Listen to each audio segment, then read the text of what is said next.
Thank you so much for the warm introduction. Today, I am very delighted to be back here after I've been away for 14 years. Before, the roads were unpaved. It was dusty to travel.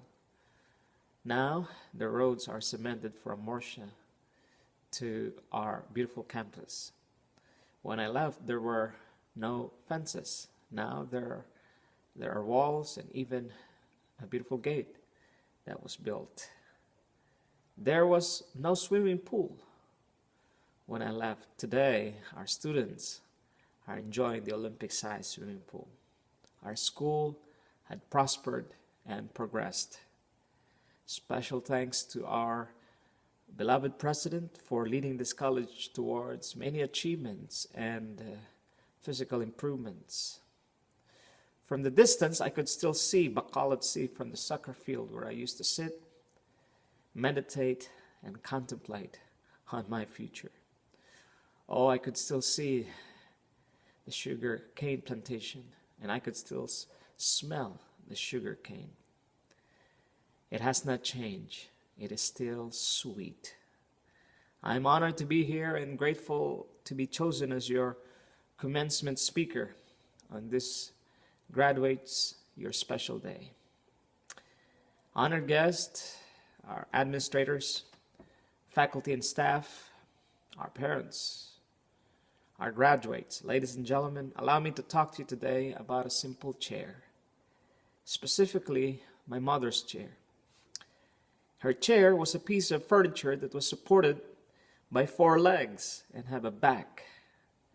Her chair was made of bamboo, specifically a Filipino grown and made bamboo. At present, there are 62 different species of bamboo grown here in our own country.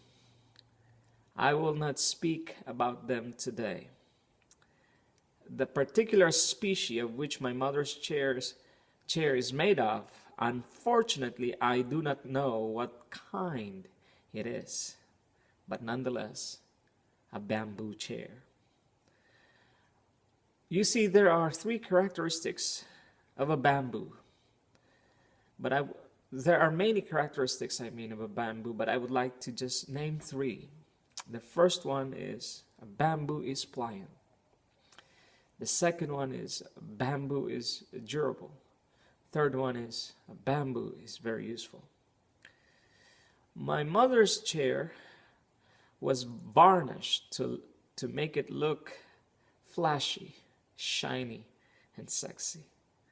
Now you might be asking me why I'm telling you about this particular bamboo chair.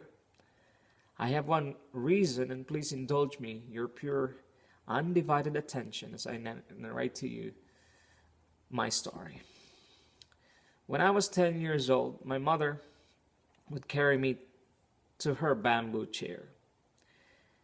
They say that when I was 10 years old, I was about 3.5 feet, with beautiful brown eyes, a beautiful brown skin, and a beautiful cute face. When my mom SMS or see me sad, she would just use the magic words, "Come here, my beautiful boy." Then my blues vanished instantly. No wonder many people would like to cuddle me and kiss me when I was young.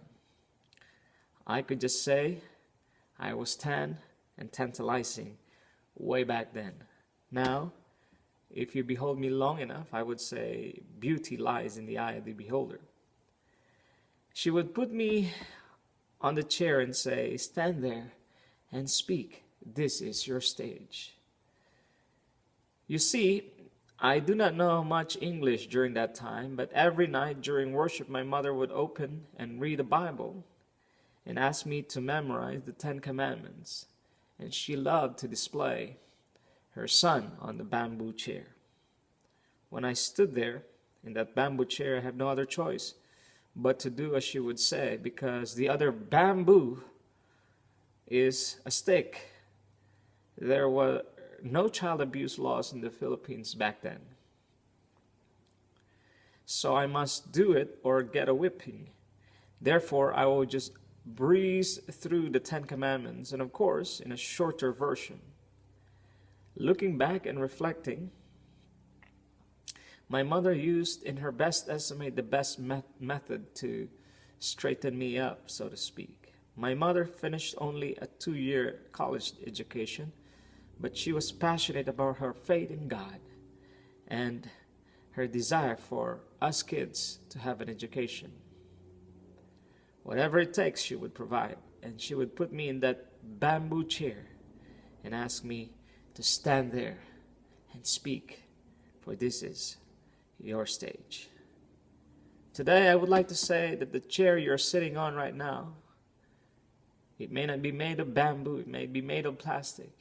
It's sure the same thing. It is your stage. But just like a specific bamboo, you're asked to be pliant, to be able to bend without breaking. You're expected to be durable, to be able to stand without quitting. You're called to be useful, to be able to serve without complaining. When I entered this college in 1994, I have no money on my wallet, but I have a watch that was given to me. I sold it and applied for a full-time work here. My first assignment was on a farm. I quit because it was too hot. I feel I will be burned outside. I was trying to protect my brown skin, and also the work was too heavy. My frail body cannot handle the load. I quit again and I bounced back.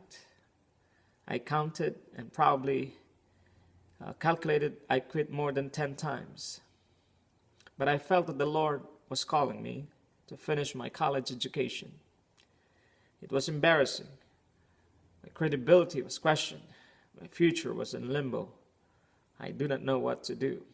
Then I remember my mother's chair. You see, my mother died 4 years before I entered the halls of this institution. Her words and her deeds reminded me not to fail the calling of the Lord.